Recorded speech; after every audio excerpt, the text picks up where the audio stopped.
Hello everyone, કેમ છો વિદ્યાર્થી મિત્રો? તો વિદ્યાર્થી મિત્રો, આજે આપણે ધોરણ 6 જેમાં સબ્જેક્ટ ઇંગ્લિશ તેમાં વર્કશીટની અંદર આપણે યુનિટ પ્રમાણે પુનરાવર્તન આપેલું છે તેનો અભ્યાસ કરીશું. તો વર્કશીટમાં પહેલો પ્રશ્ન છે, વિધાનો સાચા હોય તો ટ્રુ એટલે કે સાચું, ખરું, અને ખોટા હોય તો ફોલ્સ લખો.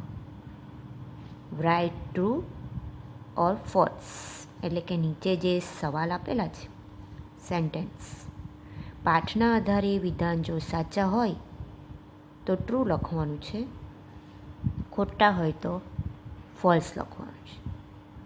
હવે એમાં પહેલો સવાલ છે, મોટું વોઝ અ રેટ. એટલે કે આપણે યુનિટ 2 તેમાં જે સ્ટોરી આપેલી છે એનું આ સેન્ટેન્સ છે, મોટું વોઝ અ રેટ એટલે કે મોટું ઉંદર હતું. તો પાઠના આધારે જોઈએ તો આ વિધાન ખોટું છે. મોટું વોઝ એન એલિફન્ટ એટલે કે એક જે હાથી હતો એનું નામ મોટું હતું, અને રેટ એટલે ઉંદર.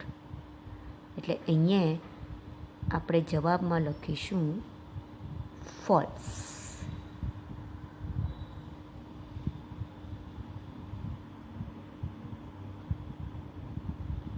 ફોલ્સમાં આપણે સ્પેલિંગ લખવાનું છે, નિશાની કરવાની નથી.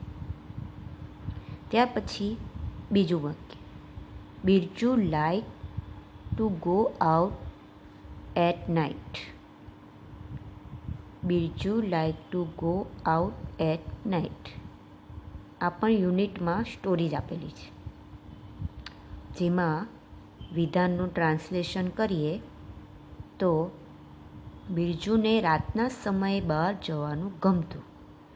તો પાઠના આધારે જે સ્ટોરી છે એ પ્રમાણે વિધાન ખોટું આવશે. ખોટું એટલે કે આપણે ફોલ્સનો સ્પેલિંગ લખશું.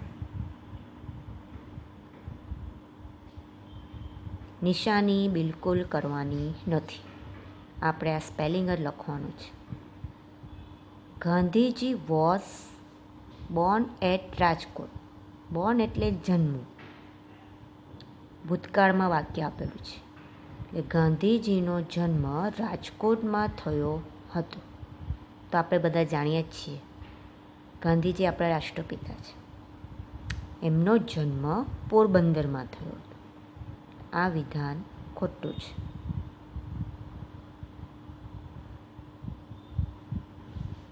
એટલે આપણે લખીશું false. The rain stop in the evening.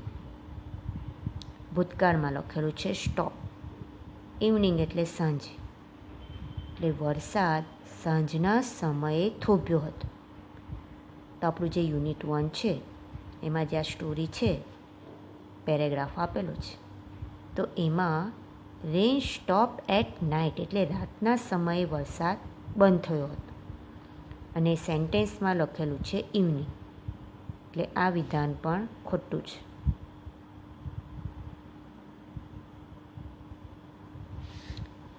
Chhotu was an elephant.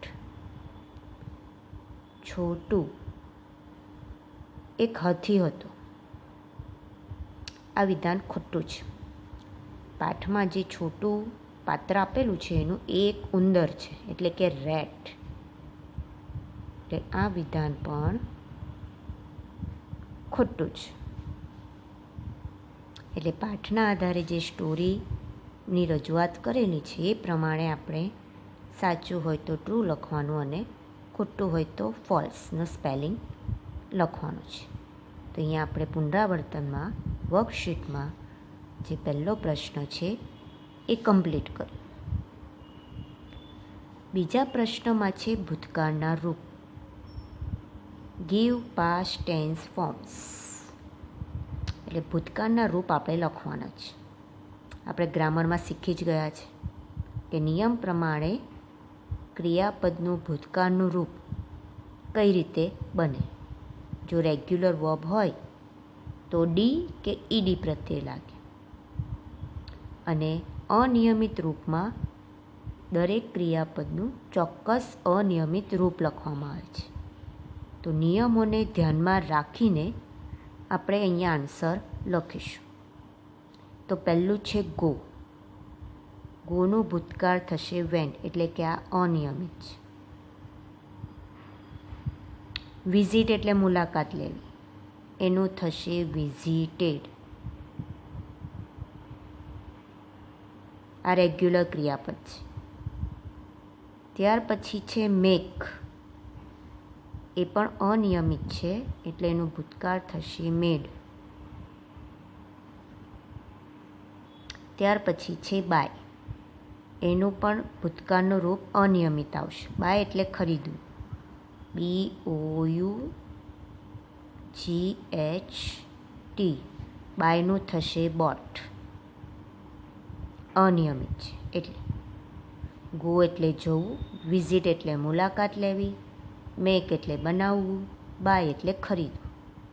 જેમાં વિઝિટ એ રેગ્યુલર વર્બ છે, એટલે એમાં ઈડી પ્રત્યય જોડીને એનો ભૂતકાળ કરવામાં આવે છે. અને બાકીના જે 3 ક્રિયાપદ છે એ અનિયમિત રૂપ ધરાવે છે, એટલે આપણે ચોક્કસ એને યાદ રાખવા જરૂરી છે. ત્યાર પછી છે ડ્રો, દોરવું. આ અનિયમિત ભૂતકાળનું રૂપ બનશે. ડ્રોનું થશે ડ્રુ, DREW. આ રેગ્યુલર વર્બ નથી, એટલે એમાં કોઈ પ્રત્યય જોડવાનો રહેતો નથી. ત્યાર પછીનું ભૂતકાળનું રૂપ છે ગીવ, એટલે કે આપવું. એનું ભૂતકાળ થશે ગેવ, GAVE. અનિયમિત રૂપ આવશે. ત્યાર પછી છે લાઈક, ગમવું.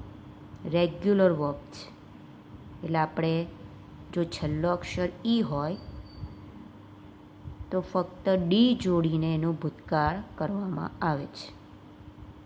તો અહીંયા આપણે લાઈકમાં ઈ આપેલો જ છે, છેલ્લે આપણે જોડીશું ડી, એટલે એનું ભૂતકાળ થશે લાઇટ.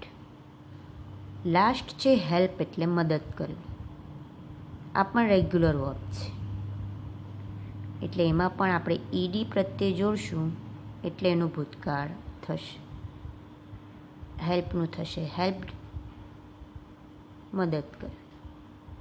તો આ રીતે નિયમોને ધ્યાનમાં રાખીને મૂળ ક્રિયાપદને ભૂતકાળમાં ફેરવવામાં આવે છે. એકવાર ફરી જોઈ જઈએ. ગોનું થશે વેન્ટ, વિઝિટનું વિઝિટેડ, મેકનું મેડ, બાયનું બોટ, ડ્રોનું ડ્રુ, ગીવનું ગેવ.